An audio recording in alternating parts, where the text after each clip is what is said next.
I found out about my brother's wedding on Instagram. Not from a text, not from a phone call, not even from a passive-aggressive group message where someone pretended to accidentally leave me off the list. I found out because Sophie Hale, my brother's new wife, posted a carousel of professional photos with the caption, "Best day of my life surrounded by everyone who matters." And I wasn't in a single one. My name is Ethan Cross. I'm 32 years old, and I just discovered that my entire family attended my older brother Brandon's wedding at a luxury resort in Lake Tahoe without telling me it was happening. Let me tell you how I found out, and then let me tell you what I did about it. It was a Sunday morning. I was drinking coffee in my apartment in Denver, scrolling through my phone the way you do when you're procrastinating on laundry and groceries. That's when Sophie's post appeared. The first photo showed her in a white gown, standing on a wooden dock with mountains in the background.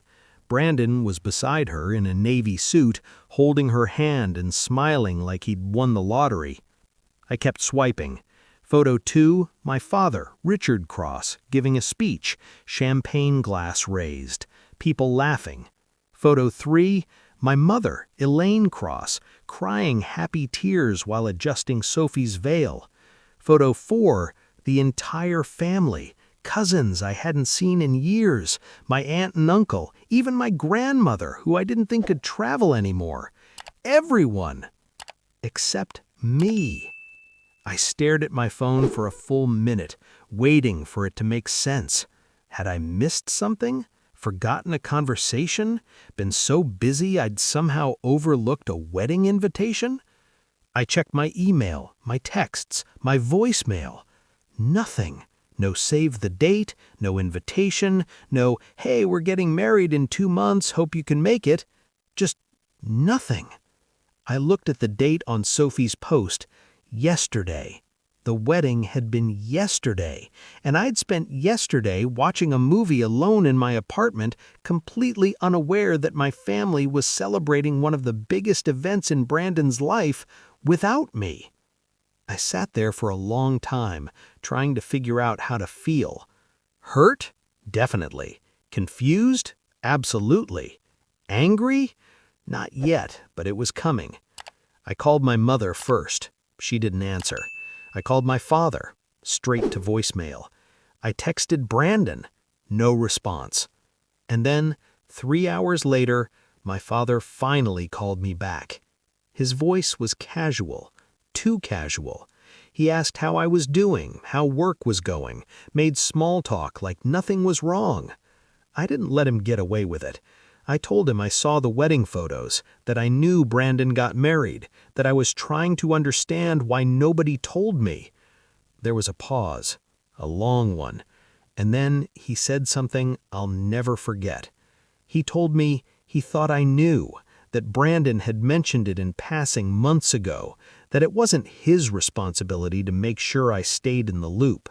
He said I'd become distant over the years, that I never reached out, that the family had tried to include me, but I always seemed too busy. He said it so smoothly, so convincingly, like he actually believed it, like I was the problem. I told him that wasn't true, that nobody had told me anything, that I would have come if I'd known. He sighed, told me not to make this into a bigger deal than it was, that we could all get together soon and celebrate as a family. Then he hung up. And I sat there holding my phone, realizing something I should have seen years ago. I'd been erased. Not overnight, not dramatically, but slowly, quietly, over years of being the second son, the one who didn't fit the mold, the one who chose a different path.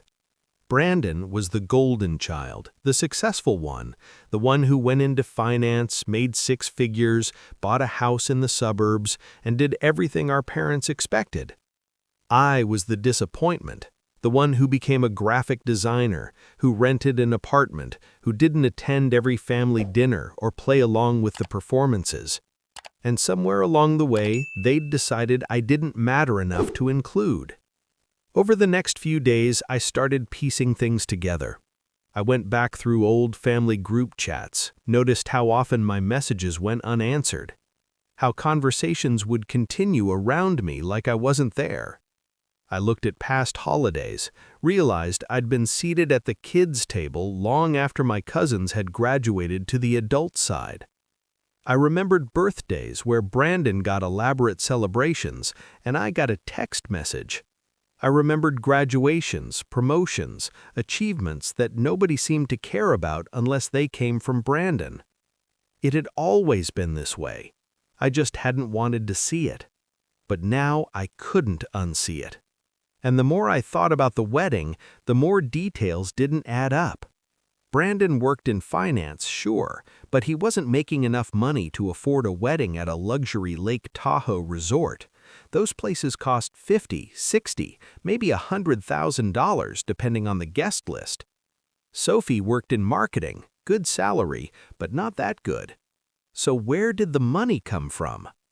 I called my friend Daniel Mercer. He's a lawyer. We went to college together.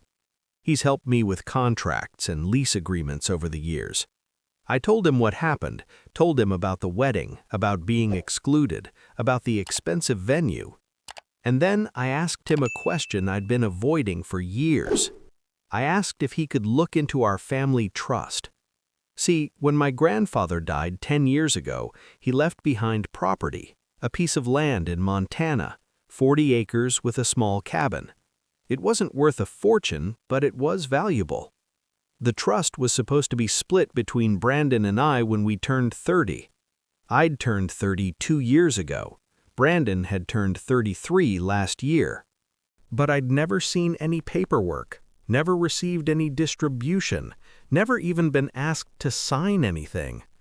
I'd assumed it was still being processed, that there were delays, that someone would reach out eventually. Daniel said he'd look into it. 3 days later, he called me back. And what he told me made my blood run cold. The land had been sold 2 years ago for $475,000. The money had been transferred into an account under my father's name. From there, it had been distributed in chunks, some to Brandon, some kept by my father, none to me. I stared at Daniel across the table at the coffee shop where we were meeting. I asked him how that was possible, how they could sell property that was partially mine without my knowledge or consent. He said someone had forged my signature on the sale documents. He showed me the paperwork, and there it was, my name, my signature. Except it wasn't my signature. It was close, but not perfect. Someone had practiced, gotten it mostly right, but it wasn't mine. Daniel asked if I wanted to take legal action. I told him yes, but I didn't want to do it loudly. I didn't want to call my family and scream and demand answers and give them time to prepare a defense. I wanted to do it quietly, methodically. I wanted them to feel exactly what I'd felt, erased. Over the next 6 weeks, Daniel and I built a case. We gathered documentation, bank records, sale agreements, trust documents. We hired a handwriting expert who confirmed the signature on the sale paperwork wasn't mine. We filed the lawsuit, not just against my father, but against Brandon too, because he'd received money from the sale, money that was partially mine. We froze the remaining assets in the trust, placed a lien on the Montana property to prevent any further transactions, and we sent a legal notice to my father, Brandon, and their attorney informing them that I was pursuing full restitution plus damages for fraud. I didn't call them, didn't text, didn't give them a chance to spin the narrative or guilt me into backing down. I just let the lawyers handle it. And then I waited. The first response came from my father. A text message, casual, like we were discussing weekend plans. He told me there had been a misunderstanding, that the sale of the property was meant to benefit the whole family, that the money had been used for important things, family things. He said we should sit down and talk about this like adults instead of involving lawyers. I didn't respond. 2 days later, my mother called. She was crying, told me I was tearing the family apart, that I was being vindictive and cruel, that Brandon's wedding had been so expensive and they'd needed help covering costs. That's when I knew. The wedding. The $100,000 wedding at a luxury resort. It had been funded with my inheritance. My mother kept talking, kept crying, kept telling me I was breaking her heart. I told her she should have thought about that before she helped steal from me. Then I hung up. 3 weeks later, I got a call from Brandon. He wanted to meet, said we needed to talk, that things had gotten out of hand. I agreed, but I chose the location, a quiet restaurant downtown, public enough that he couldn't make a scene. He showed up looking uncomfortable, nervous. We sat down, ordered coffee, and then he started talking. He told me he didn't know the signature was forged, that Dad had handled everything, that he'd assumed I'd signed off on the sale. I asked him if he'd wondered why I never mentioned it, why I never asked about my share of the money. He didn't have an answer. I asked him how much of the wedding was paid for with money from the sale. He looked down, told me about $60,000. $60,000, my money, used to throw a party I wasn't even invited to. I asked him why I wasn't invited. He said it wasn't personal, that Sophie had a limited guest list, that they'd wanted to keep it small. I reminded him there were over 100 people in the photos. He went quiet. I told him I wasn't dropping the lawsuit, that I wanted every dollar I was owed, plus interest, plus damages. He asked what it would take for me to let this go. I told him there was nothing he could offer me, that this wasn't about negotiation, it was about justice. He left angry. I left at peace.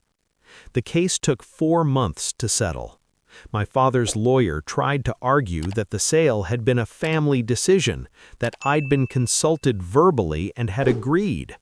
But they couldn't produce any evidence, no emails, no texts, no recorded conversations.